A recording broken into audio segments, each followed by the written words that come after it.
Welcome to the University of Findlay Arts and Culture Show. I am Sharinda Welton, your host, and today we are pleased to have with us Mr. Tom Krieglstein. Welcome to the set. Thank you. We're so excited to have you here. Yeah, it's great to be here. So, Tom, you are a motivational speaker, correct? Well, that's what my mom says. And I think the nation feels that way too, because you have won 6 national awards for being an outstanding speaker and motivator. And then you've also received 1 national award for being an outstanding entertainer. So part of motivation is also getting your students' attention or your clients' attention. I know you work in both corporate America as well as universities and colleges. Tell us a little bit about how you got connected to this world that you have made your own. Yeah, well, thank you for the acclimates, announcing those, because I really appreciate it. It's been 14 years that I've been doing professional speaking, and it started back in college. I was a C student when I graduated high school and stumbled into student activities in college, and it completely changed my life. One of the things I got to do was book speakers to come to campus. And there's this one speaker named Patrick Holmes who came, and he was only supposed to speak for about 90 minutes, but I was so enthralled by his message and what he was doing with his voice for the audience that I ended up sticking around for 3.5 hours just listening and talking and asking questions. So that was a life changer for you. Complete life changer. And I knew I had a passion for the co-curricular activities, which is everything that happens outside the classroom. I always wanted to run my own business, and I recognized I had a skill at professional speaking. And so what happened was I was able to put those 3 together and create the career I have now, which started all the way back in college with that one speaker and me bringing him to campus. That's awesome, because so many times when we're meeting with new students' parents or new students themselves, they ask, why is it important to get involved and acclimated to a campus after classes? And so you're a testimonial to the fact that take what you're learning in life, in the classroom, and then take the opportunities that university college life provides you to plug in and start practicing those skills, honing them, and connecting with everyone that you want to network with and keep that network alive. Yeah, and let me add to that, because I like you said, I also do a lot of trainings in the corporate space around employee engagement with the leaders of teams, organizations. And the skills that they're looking for, the exact same skills that the students who are involved outside the classroom are learning. Time management, calendaring, stress management, group work, all of that is attached to the ability of the skills that the employers are looking for. And so all those students out there who are debating whether they should get involved or not, I'm telling them get involved, because it's going to give you a leg up in the competition when you go for that job interview. And even for continuing education. I know that some of our students go on for master's and doctoral programs, and the first thing that's in the interview, and it sometimes surprises them, is what did they do outside of their major on their campus or within the campus community to help show that they're a more rounded person, acclimated to be able to provide skill sets like you've mentioned. Yeah, exactly. And that's why I love bridging the gap between the co-curricular and what the employers are looking for. That's awesome. Yeah, thanks. You're welcome. Thank you for doing it for us. Yeah. Being available and wanting to invest. I know one of the things that you had mentioned in one of our visits over the years was the fact that you love making a connection in such a short amount of time, but then because of technology, social media, is being able to stay in contact with those students where they reach out. And could you tell us a little bit about that? Because I know you said that sometimes it's 6 months later, sometimes it's 7 years later, and you have the opportunity to continue to cheer those students on. But what is that like? How does that feel? Yeah, it's amazing to be able to do something in the world that people appreciate years and years later. We just hired a new business development person for SwiftKick, And one of the people that applied, she actually messaged, or she told me how she saw me back as a freshman in college at her orientation, and she now works in a nonprofit space, and she still uses some of those lessons in the nonprofit space, in the company or organization she's working for. And it blows my mind to think that, like, I see her, and when I was a freshman, I was like, I used to be you, sitting right there. And now 14 years later, and so it's an amazing feeling to be able to do. And even though it's been this long, I still feel like I'm just getting started.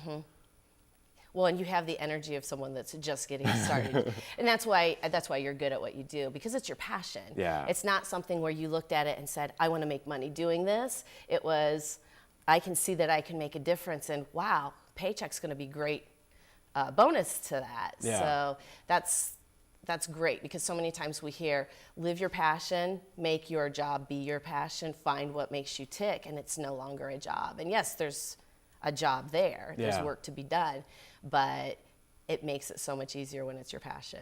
Yeah, let me add, for anyone who's out there looking for a potential career and trying to figure out like what they want to do, whether it's in college or after college or years later, there's an activity that I learned a while ago. Is you draw 4 circles, and in one circle you put what you grew up around, for better or for worse, because sometimes our mess is our message. Another circle, we put the things we've spent a lot of time doing. In another circle, we've put the things we think we're skilled at. And then in the last circle, we put the things that people tell us that we are good at. And it's interesting, because you take those 4 circles, and sometimes when we merge them together, we'll discover that there's a passion or a skill or a career somewhere that blends those 4 together. And that, for me, is exactly what happened. I just did it unconsciously, but now there's actually an activity to help people do it consciously. That's great. Thank you for that. Let's go back to college and the C average as a high schooler. Yeah. Because one of the things that you succeeded at in college, not only, hey, I want to pursue this career, the fire's been lit, but you turned your life around also in realizing I don't have to graduate before I start a business. Yeah. And you had a very successful business by your junior year in college. Could you tell us a little bit about that? Yeah, so I should say I graduated high school with C average. I ended up graduating college with straight A's, valedictorian of the school. That was part of the turnaround too. So it wasn't just I was spending all my time outside the classroom. Right. By spending my time outside the classroom, my academics actually got better and better and better. And one of those things that, like you said, that I did do outside the classroom was I sold old edition textbooks. And I recognized that students were just throwing these textbooks away or tossing them, the ones that the bookstore wouldn't buy back. So I started setting up connections with teachers because I had all these great relationships with the teachers. And I said, hey, can you let me know when your book turns over? I'll take it. And then I sold it online. And I was one of the first people to do that. Contracted with 7 other bookstores in the Chicagoland area, grew it to $1.5 million by my senior year. And then the fun story is that it all collapsed because the bookstores realized they could do it themselves. However, I had learned so many amazing lessons about entrepreneurship that set me up for the next business, which was SwiftKick and what I do now. And that's awesome, because you were at the beginning cusp of something, and yeah, maybe it toppled, but it's like you said, you earned the money and you earned another degree in life while going to college that could then catalyze you into SwiftKick. And we've got to talk about SwiftKick. Yeah, it's not karate. It's not. It's such an awesome company. So tell us about SwiftKick, how it got started and where it's grown to and what its mission is. Yeah, it's funny. I was renting a car the other day, and the person behind the counter goes, SwiftKick. You're like, do you do karate? And I go, no, sorry, we don't. But there's also an 80s band called SwiftKick that's having a revival career right now. So if someone Googles us, they're going to find people kicking themselves swiftly, or their friends, the 80s rock band, and us. And what we are is we're a leadership and team development training company. So like we said, we go into colleges and focus on student engagement, and we go into companies and focus on employee engagement.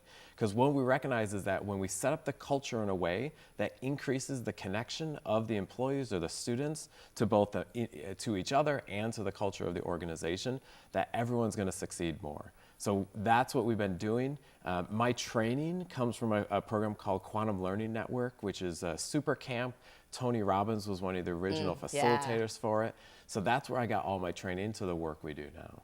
Awesome. And so it started out a 1-2 person staff. Yep. And you have evolved and been able to grow into a larger staff now to be reaching out to both the corporate as well as the collegiate fields. Yeah. I remember, so on that note, I remember my first program. Yeah. I got paid $50 for it, and I thought that was the most amazing thing possible. But that was the only program I got that year. Now we're doing over 100 programs a year, and obviously the price point is different a little bit different than it was then. And this opportunity and adventure of SwiftKick, it hasn't kept you just within the United States borders. Yeah. Where has SwiftKick gone? All over. Bermuda, I did a program there. That must have been really rough. Yeah, tough times. Indonesia was really interesting. South Korea, and culturally, each one's a little bit different. Sure. In London, I did a program for an organization there. I just got asked to do a program in China for a large conference. South America I've done as well. And so it keeps me traveling a lot, which is great for my mileage status. Yeah. American Airlines knows me well.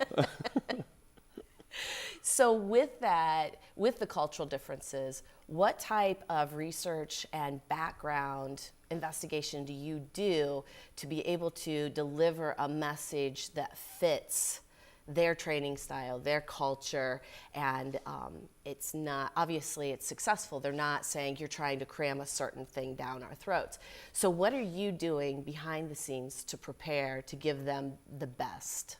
Yeah, the biggest thing I try and do is talk to other speakers who have spoken in that country, because they tend to be the ones that have made all the mistakes. Exactly. So that's the first thing. I go to my network, and I have a phrase within our training called "Your network is your net worth."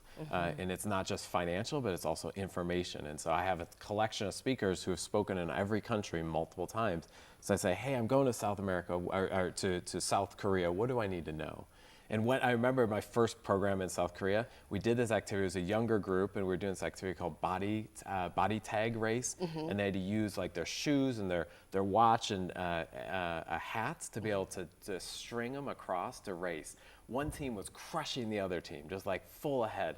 But they stopped short of the finish line and waited for the other team to catch up so they could finish together. And culturally, South Korea is much more communal. We're in this together, whereas the Western society, like that one team would typically crush across, turn around, and what we would do, like, we won, you lost.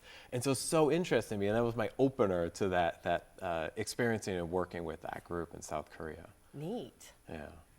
So we've talked about where SwiftKick began, where it's evolved to. You had mentioned Chicagoland. So SwiftKick is housed in New York City. Yep, correct. So tell us a little bit about how you came from Chicagoland and doing things there and then moving to New York City. Yeah, What's your background there? Yeah, well, I was born on a farm in Michigan. Shout out to all my Michigan people right here. And then I went to Chicago is where I went to university, and I had a software company I tried to build at one point within SwiftKick. We got into a program called TechStars, which is one of the biggest incubator programs in the country in New York City. So we got to go there as part of Bloomberg was doing a reality show around it. And so me and my partner at the time went into that program. We did the program together. And I told all my Chicago friends I was going to stay in New York for 2 years, rock star this, and then come back. And then I got to New York and I realized that's so much more me than Chicago was. So then I stayed in New York. The problem in New York is that people realize I'm way too nice for New York. And so they can always call me out. They're like, you're Midwest nice. So I love the city. I love all the opportunities that are happening there. And that's why it's the home base for SwiftKick now and for the foreseeable future too. And it's great because you have multiple airports, so you can get international so fast. That's the biggest thing. Like, give me an airport and then make sure I can get to everywhere I need to. And amazing food. And amazing food from obviously. All over the world. So the airport getting here, by the way, it was my flight was at 2, and I left my apartment at 1:20, and I made it to the airport and on the flight in time. That's how quickly I can get to the airport and zip through security. That's pretty awesome. Amazing. And that's because you've had so many miles and you've been able to learn the system. Yeah. I'm sure you find ways to cut time, because so much of your time is spent on the road that you want to get some of those minutes back. We could have an entire show about road hacks, Yeah. and I could give you an entire 7-point reasons why my water bottle is the best water bottle in the world. But that's for another show. We won't do Another that today. show, but I may talk to you about that Yeah. offset later, because Yeah. that's fascinating to me. So something else that is a really awesome opportunity that you've had is TED Talks. Yes. So will you please explain what TED Talks are, because some of our viewing audience may not be familiar with it. They're very popular, though, in corporate America as well as for higher ed. But tell us a little bit about that, and then tell us about your experience. Yeah. And congratulations, because that's awesome. Yeah, thank you. Kudos. It was an amazing experience. I got to do it at TEDx UCLA. And for people who don't know TED, it's the 3 letters in the back that are bright red. People probably have seen those videos before and they know it. So I got to do the TEDx UCLA.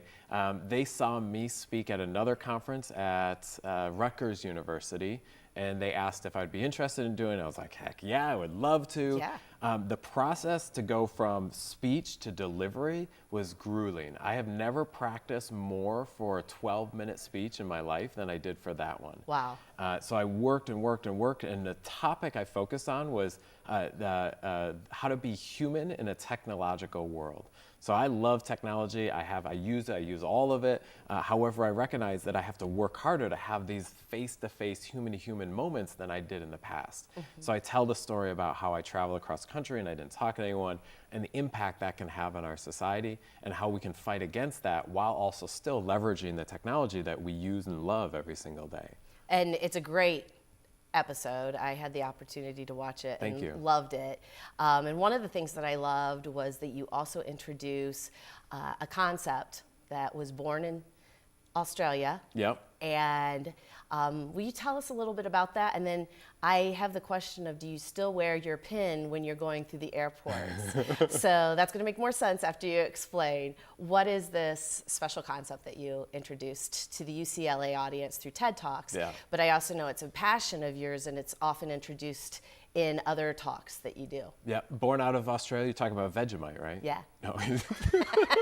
Just kidding. No. It's the Free Hugs campaign. So there was a guy named Juan Mann who many years ago, about 15 years ago actually, he went around his city with a free hug sign on, launched it, put it up on YouTube, became world famous as the original Free Hugs video.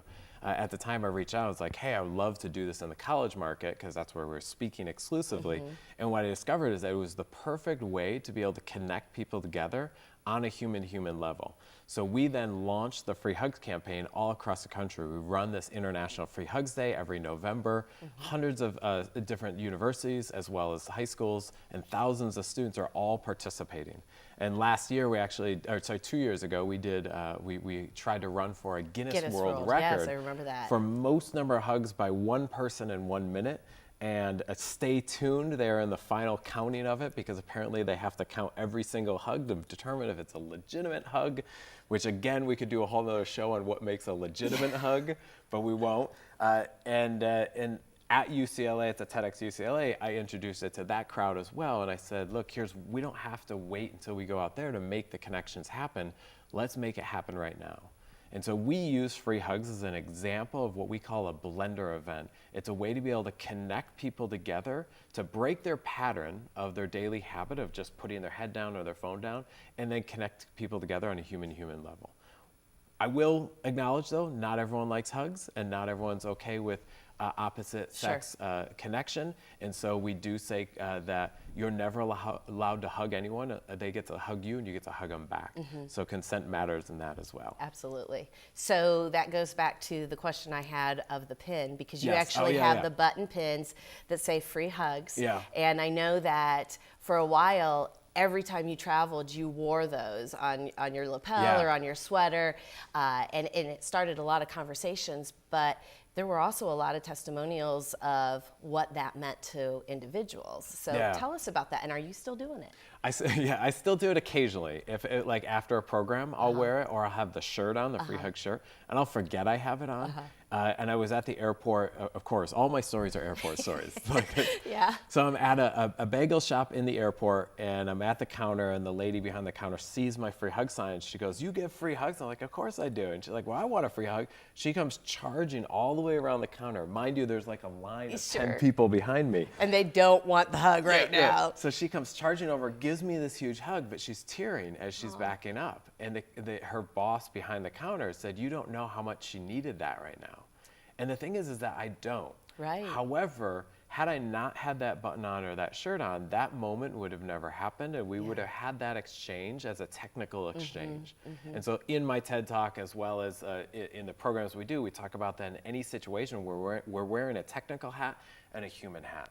And so often we're forgetting that on the other side of every exchange is a human being there. And the less we forget about that, the harder the technical side becomes. But the more we remember that there is another human here, the easier the technical side becomes.